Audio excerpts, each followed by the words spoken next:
Well, welcome. I'm Joel Boone. This is Lonnie Skiles. We're pastors together in the local church, and our local church is Big Valley Grace Community Church right here in Modesto, California. And we're simply taking time today to interact with what is a cultural event, and that is the Supreme Court decision Friday, June 24th, 2022, on the issue of abortion. And so, Pastor Lonnie, thank you for taking time right now. We'll start in this way. I'll read a portion of a core statement from the Supreme Court from the syllabus on Friday. It says, "The Constitution does not confer a right to abortion. Roe and Casey are overruled." Share about that statement. Well, that original decision would really just send everything off the tracks. Was in 1973. It was 21 years old at the time, and I think sadly on a number of ends. One, I was young and naive, not completely aware, but also the churches, at least that I was associated with, both and as well as the schools. I was going to Biola and then Grace College back in Indiana. This was hardly even discussed, hardly even mentioned. And in the evangelical community, very few were speaking out as they are today. It was largely, as I remember, even at 21, it was a Catholic thing. The Catholics were real mobilized, really fervent that we need to stand against this. And sadly, it was the evangelical community that were kind of latecomers too. It was several years before you started hearing Chuck Swindoll and John MacArthur and others coming out and really saying this is just a real blot on the nation. I think there was some concerns, is it really just a clump of tissue cells? When does life really begin? Some of those things weren't really ever debated or even dealt with, at least in terms of my awareness. And again, I just admit at 21, I was more concerned about football and going skiing and who I was going to date next than I was about those political issues. So as I look back upon that, it has certainly been a turning point.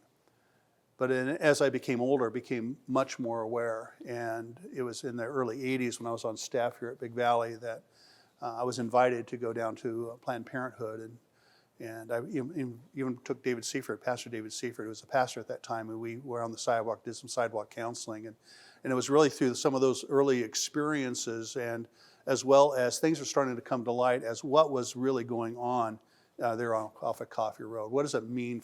What does it mean for a child to be aborted? What did that even look like? And as a staff back in the early 80s, we're beginning to wrestle with how do we deal with this? How do we help people to see that this is not just a little clump of cells. This is hands and arms and fingers and toes that are being pulled out of a woman's body, and there's something so much more significant that has taken place than what the mainstream news is letting us be aware of. So that really began developing just a real burden. And then as we would come into these National Day of Prayer moments, recognizing that we needed to deal with our own sin as a nation, and this was had to incredibly grieve the Lord, that a nation that was really founded upon Him, with men that at least feared Him, that we would deviate so far that we would not treasure the miracle of life that He was intending to give. So when I look back in 1973, that's what I think about. I just see this transition. Francis Schaeffer was really one of the first, at least in my life, that I was aware of, a prophet. And he wrote the Christian Manifesto. I attended some of his meetings when he was in Oakland as a young man, and he was right on the front saying this is incredibly significant. That if we do not treasure life in the beginning, we will not treasure life in the end. And all life, beginning to end, in whatever shape or form, whether a child has Down syndrome or cerebral palsy or autism or whatever it is, whatever the spectrum is precious and beautiful for the Lord. He was the first one that I heard that would declare those things. And he was very instrumental in awakening the church that this is an issue that we needed to speak out against, and we need not to be timid about it, nor afraid. From the pulpit, we need to be bold and courageous. And so that kind of set the tone for my life as well as the life here at Big Valley Church. Yeah, and you've been a pastor for a long time. Was there anything else from your own personal history, your own story that you would want to share regarding how this issue of abortion has impacted your life, your ministry? Well, only in connection, with people. I have not had many counseling appointments where women were in crisis. Maybe, there were maybe a few of those instances, but there was times where I was invited at Davis High School, and I was part of a panel where these things would surface. I have been drawn into, at least always have had an interest in apologetics, and so Sean McDowell, and there have been many others that God has used that has helped me to understand the deeper issues. I remember it was Rubio in the Senate, I think it's the senator or congressman, that just really began to declare that, boy, not even in the instance of rape and incest, God is creating something that's there that's meant to be protected. And so, again, he was one of the first, at least that I was hearing, that, boy, at every stage from the moment of conception, that life is to be treasured. And so, anyway, it's just been a building block from all these different experiences. And I have been a part of a number of times where you've led in the National Day of Prayer, where this has been such a significant piece. Share about your leadership regarding the National Day of Prayer, how this has been a prayer focus. And I don't know how many years I've been a part of the National Day of Prayer, but one, I felt that it was the responsibility of every church to lead their own National Day of Prayer. I know there have been community efforts where we all come together. When I was back east, we were the only church in the area that would be hosting a National Day of Prayer, and I thought it was the responsibility of every church to call the people together to pray, particularly when the president says, folks, we need to be praying. Man, we ought to, as Christians, we ought to be step up and say, I prayed yesterday, but man, we're going to come together and we're going to pray now. So biblically, when we look at the need to pray and recognize God's sovereign work, and we desperately can't do it on ourselves, that our strength is not in ourselves, it's not in the size of our army, as big as it might be or powerful as it might be, but the scripture makes it really, really clear that our strength is in the Lord, it is not in those things. And so recognizing that we're under his blessing, and we sing that, God bless America. We want him to bless America. Well, how can he bless us if we don't be honest about our sin? And so in all the National Day of Prayer efforts that I have led, I felt that it needs to be saturated in prayer, not in entertainment, that it needs to be participatory. And the first part of it is that we need to humble ourselves on the mighty hand of God and to say, we have sinned as a nation. We have sinned. Maybe I haven't sinned this particular thing, and I see that in Nehemiah, where Nehemiah was saying, as a nation, we have deviated far from you. We are exactly where we're at because of our disobedience before you. And God, have mercy upon us. And I felt that as a church here, that we needed to own that and to recognize that we can't ask God to bless us until we deal with ourselves in our own apathy, our own pursuit of materialism, or we always pray for peace and safety, that we shed that and we humble ourselves and say, God, we need you. We are a ship without a rudder. We are badly adrift. We have elected leaders that have not feared you more than most. That was Nehemiah. That was what he sought. He sought leaders who were not only men of integrity, but they feared God more than most. And that has not, unfortunately, been a standard that we as Christians have well embraced. If we would, boy, Congress and the Senate would look a whole lot differently, as well as our governorship would look a whole lot differently as a body of believers who are wholly devoted to Christ, if we would use that as a standard. And so anyway, as I led, we need to spend some time on our knees praying, humbling ourselves before God, asking for his forgiveness, asking for his movement to cleanse us of this iniquity, that we might be right before him. And so that's been the flavor of the National Day of Prayers that I've been a part of for quite a few years. you talked about our elected officials, and the second half of the core statement here from the Supreme Court regarding this decision last Friday. It says this, and the authority to regulate abortion is returned to the people and their elected representatives. What's the significance of that? That's right. I've led a couple tours back east where we do historical tours, and the more that we study early American history and the foundation, the Lord, I think, sovereignly led and inspired men to write a document unlike any document, and to form a government unlike any government that has ever existed at all in the world at any time in any place. For some divine appointments, the Lord has set us apart. And he wanted to establish a nation that would say, no king but King Jesus. And so as they met together, and as they began to pray and to plan, and prayer was a significant part when they would meet in Independence Hall in Philadelphia, prayer was a key part of it. And there's tremendous stories about how prayer led to major breakthroughs in the writing of our Constitution. That they knew that powers had to be separated, that governments needed to be of the people and for the people and by the people, and that the really the strongest form of government was the smallest form of government in terms of local offices. And as we surrender our rights and we surrender decision-making to the greater entities, such as our federal government, the more we lose. My father-in-law, Charlie Moore, used to sit on a council in a township in Ohio, a small farming community. And prior to World War II, the community would make decisions about charitable aid to folks that were on hard times. And because the people of the community knew whether that person's need was legitimate or not. They knew it was such a tight clan, but all charitable giving was through the townships and the township boards.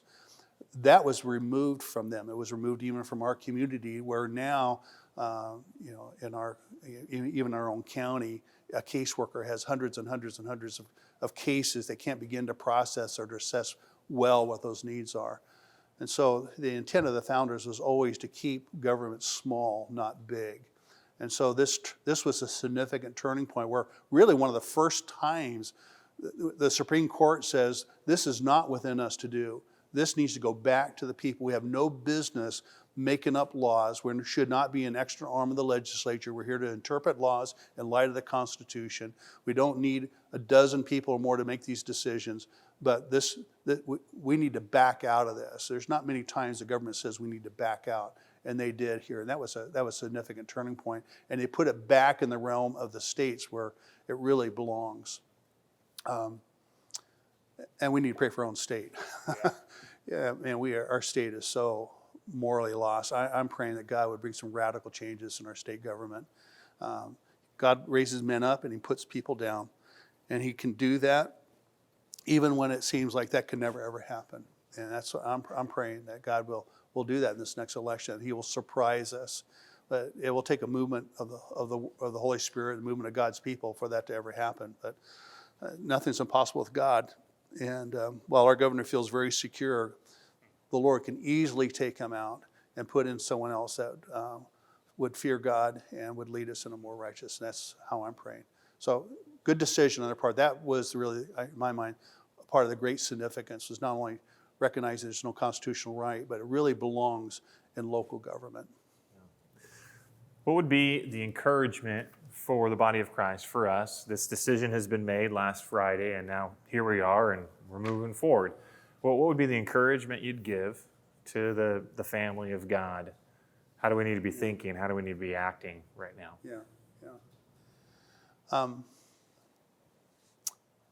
Maybe on a couple ends of it.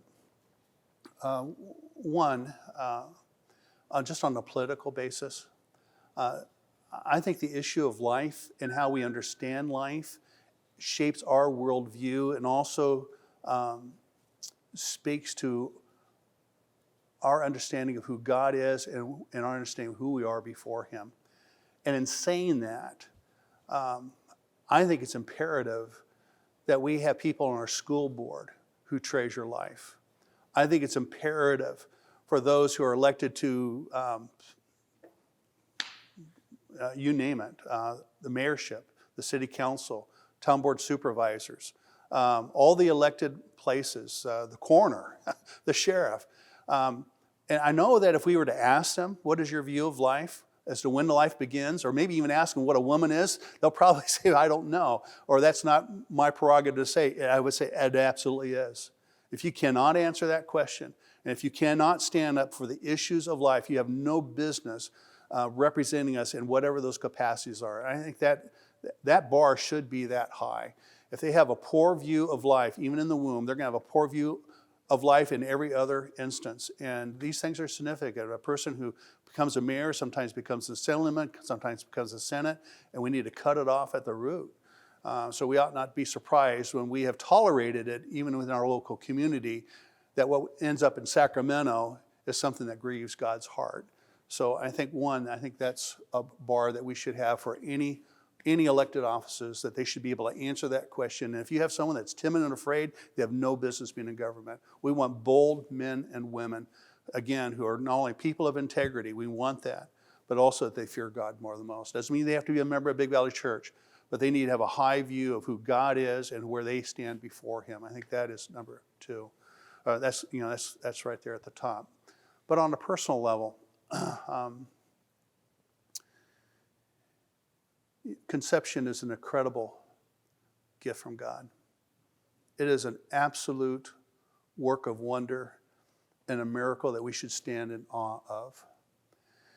I have friends who would wish that they could have a baby and they can't. For whatever physical reason that exists in their life, God has put it into their hearts a deep desire to have another child or to have a child. And so they know full well, the gift and the miracle of that is. And I know in the instances of women that are in crisis, where their boyfriend has left them or any number of reasons. I was thinking of, the message a few weeks ago, at least the one I was teaching. There's going to be times where Jesus is going to be in the boat with us and we're in a storm. And he's going to feel like he is asleep. And we're going to think he doesn't care. And the fact is, he does care. He's promised that the things he has plans for us are not for calamity, but for future and a hope. But in the midst of a storm, and I know those disciples at night, there was no light. There was no lights on the boat. The waves were being tossed about. Water was coming in fast and they could bail it out. They were full of fear and they had no hope. And they looked at Jesus. And I know some of them were thinking, you got us into this mess. You knew what was going to happen, and you're asleep in the boat, and you're not helping at all right now.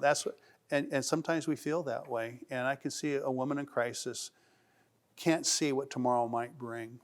All they can see is darkness. And yet, even in some difficult circumstances, God is creating a miracle in that womb that has incredible potential before him. I think it's a defining moment in our ability to believe that God is God. That the God of the Old Testament, the God of the New Testament is the God of today. And mountains can be moved. We can trust in him. And while it may not be easy, he doesn't promise a bed of roses as we follow him, but he will walk with us through them. And what he will accomplish is greater than we can ever imagine. And I was thinking, anticipating this today, Ephesians 4:29 now says, now to him who's able to do more abundantly beyond all that we ask or think. Think about that. That he's able to do far more than what we might ever think in our darkest moment when it seems like there is no hope and there's no opportunity and there's no way out, and the only way out is to have an abortion. God says, trust me, because he's able to do beyond all that we could ask or think according to his power, and that's where we think he's not powerful enough. So it's always to his glory. And we just can't see what tomorrow's going to bring. Beethoven had a terrible upbringing. If he was in today's culture, people would have told his mama, you need to abort him. And what a gift he has been.